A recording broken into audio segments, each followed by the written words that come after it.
Notre objectif, c'est que les patients qui ont le syndrome d'Andine aient la vie la plus normale possible en tenant compte des contraintes de la maladie. Donc pour les études, on va les accompagner dans leur cursus scolaire, éventuellement adapter le temps scolaire, le temps d'études ou le temps d'examen pour les études supérieures. Sur la partie professionnelle, on va essayer de les accompagner pour avoir des professions qui sont compatibles avec le syndrome d'Andine. Le syndrome d'Andine est une maladie chronique, effectivement. Pour l'instant, on n'a pas encore de thérapeutiques qui permettent de guérir complètement du syndrome d'Andine, donc on fait du traitement des symptômes. Ce qu'on sait maintenant, c'est que nos patients ont grandi grâce à l'assistance respiratoire et on a des patients qui sont à l'âge adulte, des patients qui ont eu des enfants et qui vivent tout à fait normalement avec les contraintes de la maladie. Donc le trouble, il est installé à la naissance. Les atteintes cardiaques, elles peuvent survenir un petit peu plus tard et donc ça, c'est important d'avoir un suivi et on les surveille bien.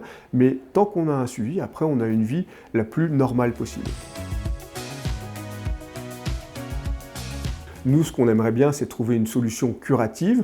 Donc on a une partie d'expérimentation animale pour essayer de comprendre un petit peu les mécanismes de la maladie et pour essayer des traitements sur des modèles animaux. Et donc on espère que dans plusieurs années, on ait un traitement qui permette de traiter la maladie. Ensuite, on a des traitements qui sont symptomatiques et donc nous, dans notre centre, on fait notamment de la stimulation du diaphragme qui est une alternative à la ventilation qu'on peut utiliser pendant la journée et qu'on propose à certains de nos patients.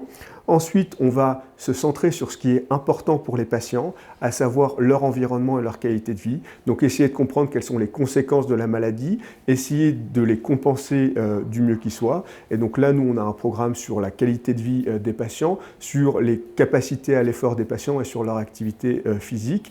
Et enfin, on a tout un programme de recherche un petit peu plus fondamental avec des cellules et avec des analyses biologiques.